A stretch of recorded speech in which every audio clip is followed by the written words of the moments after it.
we also made this argument in the previous game. Yep. Where Esmeralda is a counter to Phobius. Rrq can pick up the Phobius. Last time they didn't, this time they did with a Matilda. I think if you're playing the Esmeralda in this game, you're so happy. You're very happy at this point, right? It is going to be very hard for the Matilda and that Esmeralda in this game. I mean, that's what we said beforehand when Esmeralda was going up against Ruby. Ruby wasn't really doing necessarily so much, but it's later in the game that's the problem. So, Rrq, despite sacrificing lane matchups for the good of the composition, we know how that turned up in game 1. Maybe Todak can actually break that, win the lane hard enough to take this game 2.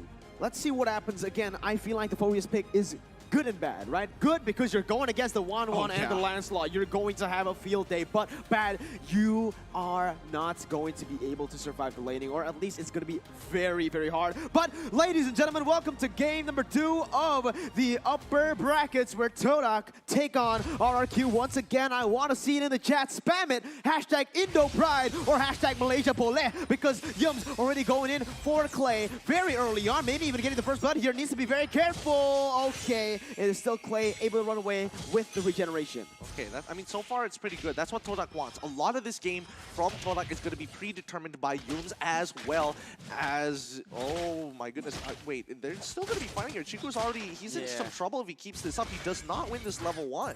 Oh, but Sin, actually, he might need to be careful as well because Yums has joined in here. We all know what the Cho can do in the early stages, especially with Chiku. That is a misposition perhaps right now as Vin will be able to open up the map, and that's going to be first blood picked up. Chiku already taken down, presented to you by Razor.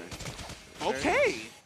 That happened. That happened, yeah. There's really nothing much that can be said there. A very clear mistake coming in from Chiku. Wanting to get level 2 before he dies may not necessarily be the best idea, but, you know, Sin going to be very happy in his lane. He's going to take as much gold as he wants.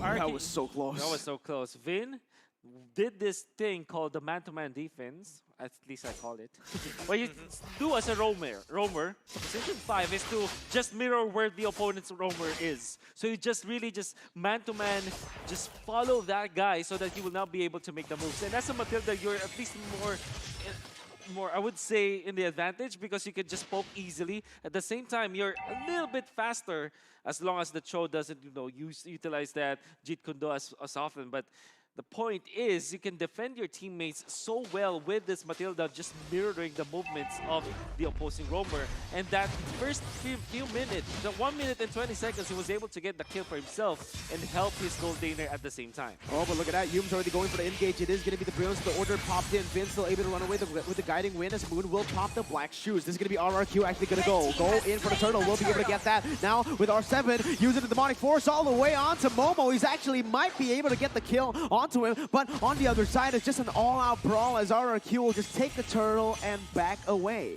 Okay, very interesting here. Yes, they go in for a fight here, and I think Momo is just seeing how much he can actually get away with. More importantly, he doesn't mind. He's already forced R7 to use his demonic force. Now he's got a very clear advantage in this lane as he pulls up the falling. He doesn't use the falling star moon, but the frost moon shield to start trading back against it. Going back to the previous fight where Chiku clearly making a mistake down on bot side, he did actually salvage the situation. He didn't give an assist over to Xin, and only Vin is the one who has the kill. If we're looking at Sin, they actually gave him the double lane treatment wherein you get a little bit of minions in the mid lane as well as your gold lane. So 2 lanes going in favor of Sin. And I wonder what his gold... 2,000 gold at this point. Yeah. My God. That is insane right now. But did you see what happened? A little bit of a miscommunication a little bit. Albert took the guiding win a little bit too early when Vin hasn't connected that Circling Eagle. But again, Rrq still staying in the lead. As you can see, Xin on that lead already, 600 above of Chiku. Let's keep in mind the smaller things here because Albert, he's already built into the warrior boots while Formace is actually rushing to get into that war axe as soon as possible. Oh my god, Yum's going in for the way the dragon will be able to knock Xin back, but it's going to be the Circling Eagle to disengage from that fight. Formace now joins in the fight. That is going to be a lot of damage placed onto him. Will force the flicker out from Xin, but nothing much more. The composure from Xin to not pop the flicker just as they got into him. He just waited for the right moment. The Circling Eagle to cancel the initiation coming up from Todak, and then eventually distance created by the flicker. Look at the damage coming in from Albert. Is actually going to be able to force Moon back to the black shoes, and Albert will pick up a kill onto him in the mid lane with the help of the Lunox. Now Yums trying to open up the map for his team, but that is beautiful setup for the turtle. That was a really good play coming in from Albert here, forcing Moon into a situation where there's just no winning no matter what. You use the black shoes. He's holding up that champion stance just in case until the very last second. That way he gets pulled even further back in towards the mid lane, allowing the cooldowns from his Matilda to get back up to from the Lewis to get back up. Yeah, Yums went for the way the dragon kicks in back to his own purple buff. But what I want to talk about right now is that Phobius. The Phobius actually doing very good in lane, but wait a minute, Moon forced to go with the Rrq Hoshi once again now, and that is going to be another huge resource burn right before the turtle. And look at the positioning coming up from both Clay as well as Vin, able to help Albert. At the first lane of trouble, they get out of the mid lane. Such discipline from Rrq Hoshi is allowing them to get this turtle scot-free. And not only that, bottom lane, because there will be a kill. Yeah, it is going to be the kill with the dragon. Will be pop crossbow tank to finish up the deed, and that's going to be Chico picking up a kill with the help of Yums, trying to go for the trade onto the turtle. Yums actually tanking it for a little bit. Very, very intelligent, but in the mid lane is going to be another kill picked up. The turret in the bottom side will be traded for the skill. Formaze goes in for the Thorn Rose. Clay with the flicker, just beautiful as Momo goes in for the Falling Star Moon, able to get the minions, but nothing much more. Albert is playing a really good game. He's really getting to Moon's head here. He knows that he preemptively uses a lot his ultimates and isn't scared of using his resources and is punishing Moon for it. I do agree with that. For Todak, however, they are able to get the push in the bottom lane. A very cheeky play coming out from Yums, tanking 3. Not 1, not 2, but 3 turret attacks. I guess with the dreaded armor, he kind of felt more confident with that. And because of that move, Todak was able to get the first turret of the game. So that means that the economy of Rrq Hoshi, it's not going to be that massive of a lead. Oh, but Clay is caught in a tough situation right now. Yums goes in for the G2 go to combo it right now. It's going to be kind of execution to banish him off with Moon helping out. But Albert, he jumps in for the 1v3 now with the help of Finn. He might be able to go and take the kill. It's going to be the Flame Retribution picking it up. Formaze now is trying to run away with the puncture. Will be able to, and that is going to be a 1-for-1. The mid laner for the roamer. Yums is just falling really far behind here, and even Vin with a level on him, that's when you know that Yums might be in some trouble here. As the rest of the team, he is going to be he's going to be struggling against just the raw damage coming in from Albert. Oh, wait, hold on, Sin! He gets it. Wow, great play coming in from Formaze. Holy, Formaze actually outplaying that situation and reading it perfectly right now with Momo jumping in on the Finn. It might be another kill picked up, but Clay, he's coming in. He's going to have the Chaos ready, but he's not going to use it just yet. Finn actually gets taken down for nothing. And Clay, he's not going to be able to get anything done. Albert, though, in the mid lane will be able to pick up a kill onto Moon. He's going to look for more right now, but Yums is still alive. He doesn't want to go for anything more as Momo just chunks Clay down. Clay is really good, honestly. He is... Wait, he actually used the ultimate. I thought he was saving it for the turtle fight. Yeah. Well, the reason now that Rrq Hoshi will be, not really that courageous not to take this turtle was because of the fact that they were poked. And immediately they're just going to get into the mid lane. They know that Todak has a little bit of an advantage in that potential turtle fight. And with all due fairness for Todak, especially with the movements of Momo, Todak has, reached to the point where there's really no gold lead already for Rrq Hoshi.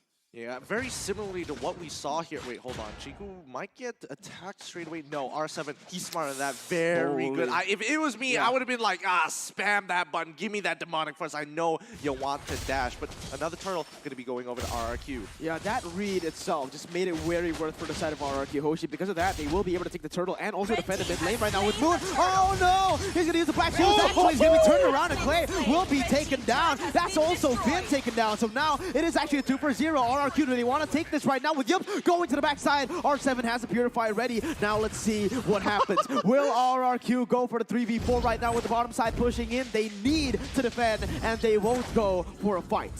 Speaking of which, this is reminding me so much about the RSG game, but let's get back into this fight. Yeah, it's going to be the Falling Star connecting on the two members, but Albert goes in for the knockout strike. It's getting very low, and that's going to be Todak picking up the kills back and forth. R7 keeps on jumping in. The Demonic Force almost picking a kill onto Yums as he tries to predict where he's going, but it is a 1-for-1, maybe not for long. Finn goes back in for the re-engage as Jums, oh my lord, getting out with literally 1 HP. This game's getting sweatier. It is very sweaty now. Albert was taken out, and Momo just tries Sin once again, he goes in for an aggressive play, and he gets collapsed on. back-to-back plays with that guy, and then you see and here's Suntech. Todak really punishes Sin, not only with in-game damage, but also verbal damage here at Suntech. Yeah, you can hear the screams, the yells of the Todak players. Yeah, I mean, Sin, he was hyper confident that he would secure the kill, flickers forward for it, goes for the full combo, and it was ever so slightly off. Like, it's a little unlucky here, but let's see how they punish Phoveus. Yeah, let's see what happens here. Again, they can't really overcommit to this because it's always on for Chiku. Whenever he dashes, it's up for grabs for R7. You try to go for something Chiku needs. When the Red Dragon pops, he needs to get all the weakness spots. If he doesn't, it is going to be a tough time for him. And now it is going to be Todak looking for the kills, looking for the plays on the top side. Rrq rotates, and Todak responds with moving backwards. Albert, though, he is caught right now, still able to run away with the guiding win.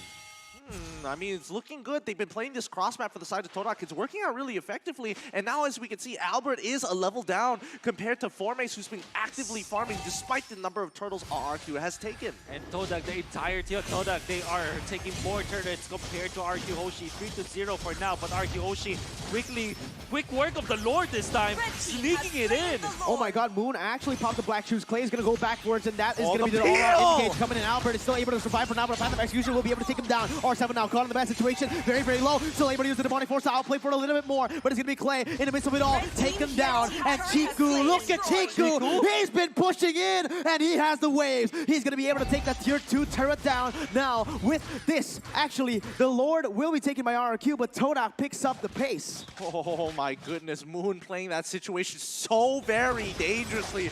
Rrq was hesitating to go in on him, trying to figure out where the rest of his teammates were and trying to go for the punch. Whoa!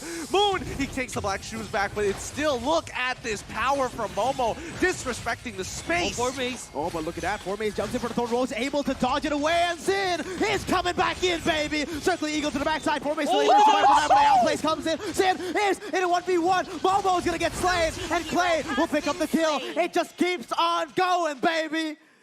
Lands in a dodge.